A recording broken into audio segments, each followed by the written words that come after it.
So, I've had a few dogs in my life so far, but I'm not here to talk about my dogs. I'm going to talk about my experiences I've had with dogs in general. So, my first story is when I was this young kid, and my mother would take care of these dogs for her work friends. And, she'd do this from time to time. But I would treat this day like any other day, going downstairs, watching some cartoons, because boy, I loved cartoons as a kid. And, well, kind of still, to be honest.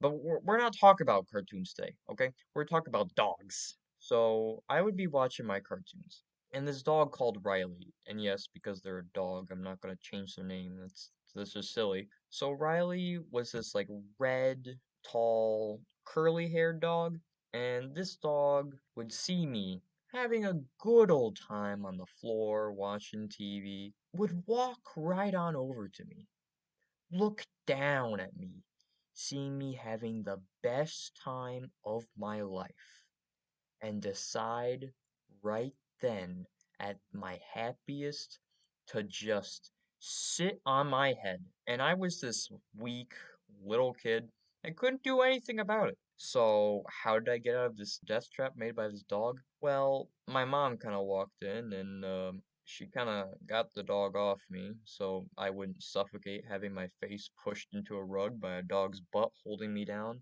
on the top of my head. So, yeah, that happened.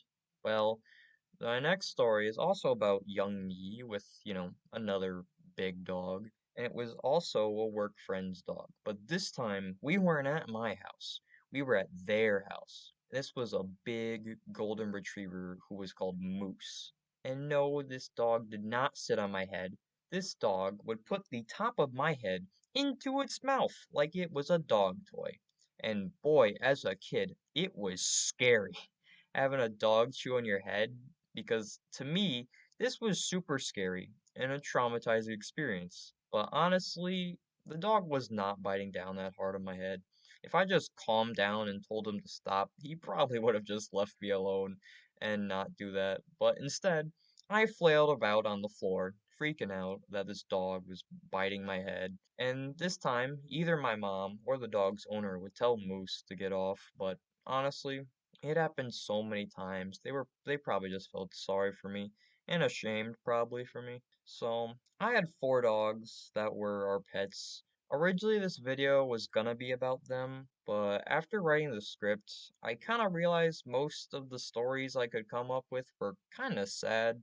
And I'm not saying I'm not saying that, they had a sad life. They all had like nice, peaceful lives living with us. It's just the only notable stories were, that weren't just regular stuff, were kind of just mostly sad. However, I found at least one I think I can share that's not sad. So, during this time, I was all over the thought of having big dogs. And so my mom tried finding a dog, and she found this blue Merle Australian Shepherd. But the one problem is this guy worked really late, so if we wanted to get it, it would have to be at night.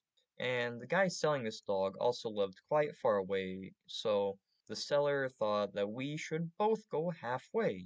Driving halfway, makes it easier between both of us.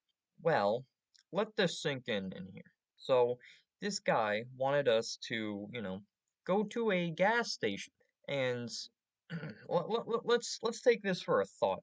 So we would be going to a gas station at night because though that is the only time we could meet him.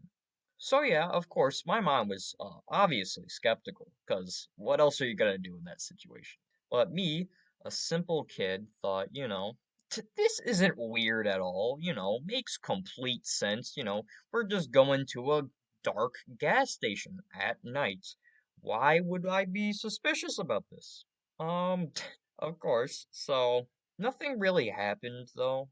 Like, I could have made this story scary by saying some spooky details and, like, saying, "Ooh, this guy was some creep that just was about to rob us," or something like that. But honestly, nothing really happened of it. We got a dog and, kind of went home.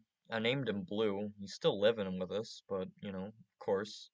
I of course I would not recommend doing what we did though, because I honestly don't recommend anyone meeting anyone in any sketchy environment like that. That's honestly no, no, don't do that.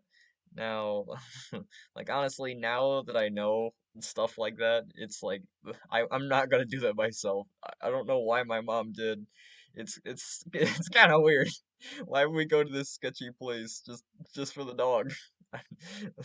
So. And honestly, somebody might be thinking, because of these stories, I'm probably not a big, fan of dogs. Honestly, I, yeah, I am kind of a more of a cat person, to be honest. But I still find dogs to be great companions, and like, I've still had good experiences with them. They're not all bad.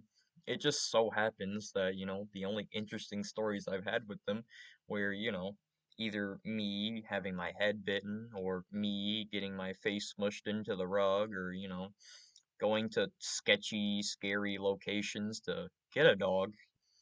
That kind of leads you to one direction.